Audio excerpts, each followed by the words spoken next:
Welcome to Razia's kitchen. ഇന്ന് നമുക്ക് വളരെ ഹെൽത്തി ആൻഡ് ടേസ്റ്റി ആയിട്ടുള്ള ചക്കര വെള്ളം എങ്ങനെ ഉണ്ടാക്കാൻ നോക്കാം. അപ്പോൾ അതിനുവേണ്ടി ഞാൻ ഇവിടെ 4 ഗ്ലാസ് വെള്ളം എടുത്തിട്ടുണ്ട്, ഒരു 50 ഗ്രാം പനഞ്ചക്കര എടുത്തിട്ടുണ്ട്, പിന്നെ 1 കപ്പ് തേങ്ങ, 1 ടീസ്പൂൺ നല്ല ജീരകം പൊടിച്ചത്.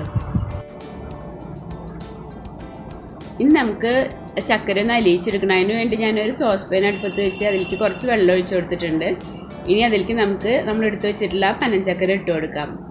അതൊന്ന് അലിയിച്ചതിന് ശേഷം, അത് ചൂടാറിയതിന് ശേഷമാണ് നമ്മളതിലേക്ക് തേങ്ങയും ജീരകപ്പൊടി ഇട്ട് കൊടുക്കുന്നത്. അപ്പോൾ നമുക്കതൊന്ന് അലിയിച്ചെടുക്കാം.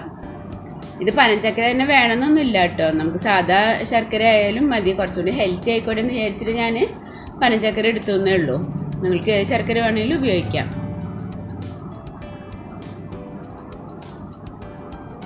ഇത് വളരെ ഹെൽത്തി ആയിട്ടുള്ള നമ്മളെ ക്ഷീണം അകറ്റാനൊക്കെ പറ്റുന്ന നല്ലൊരു ഡ്രിങ്കാണിത്. പഴയ കാലത്തൊക്കെ തൃശ്ശൂർ ജില്ലയുടെയൊക്കെ ചില ഭാഗങ്ങളിലൊക്കെ നമ്മൾ കൊയ്ത്തിൻ്റെ സമയത്തൊക്കെ പാടത്ത് തൊഴിലാളികൾക്ക് ക്ഷീണം അകറ്റാനൊക്കെ കൊടുത്തിരുന്ന നല്ലൊരു പാനീയമാണിത്. അതുപോലെ തന്നെ നമ്മൾ കിണറൊക്കെ കുഴിച്ച് വെള്ളം കണ്ടാലും ഒക്കെ ഈ വെള്ളമാണ് കൊടുത്തിരുന്നത്, ഈ ചക്കര വെള്ളമാണ് കൊടുത്തിരുന്നത്.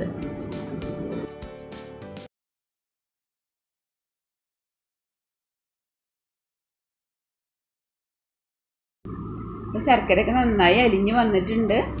ഇനി നമുക്ക് ഫ്ലെയിം ഓഫ് ചെയ്യാം.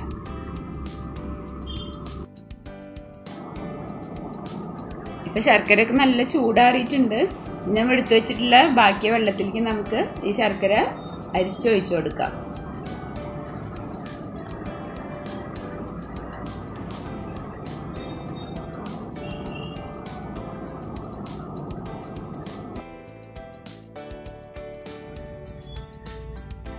ഇനി നമുക്ക് ഈ വെള്ളത്തിലേക്ക് നമ്മൾ എടുത്തു വെച്ചിട്ടുള്ള ജീരകപ്പൊടിയും അതുപോലെ തന്നെ തേങ്ങയും ഇട്ട് കൊടുക്കാം. അതിന് ശേഷം നന്നായി ഇളക്കി കൊടുക്കാം.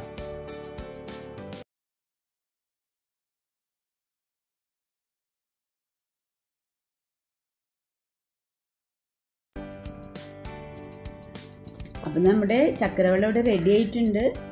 അപ്പോൾ ഇതുപോലെ ഉണ്ടാക്കാത്തവരുണ്ടെങ്കിൽ ഒന്ന് തീർച്ചയായും ഉണ്ടാക്കി നോക്കുക. നമ്മൾ നോമ്പിൻ്റെ ക്ഷീണമൊക്കെ മാറാനൊക്കെ പറ്റിയ നല്ലൊരു ഡ്രിങ്കാണിത്. അപ്പോൾ നിങ്ങൾക്ക് എൻ്റെ വീഡിയോ ഇഷ്ടമായെങ്കിൽ ലൈക്ക് ചെയ്യുക, ഷെയർ ചെയ്യുക. ഇതുവരെ എൻ്റെ ചാനൽ സബ്സ്ക്രൈബ് ചെയ്യാത്തവരുണ്ടെങ്കിൽ സബ്സ്ക്രൈബ് ചെയ്യുക. Thank you.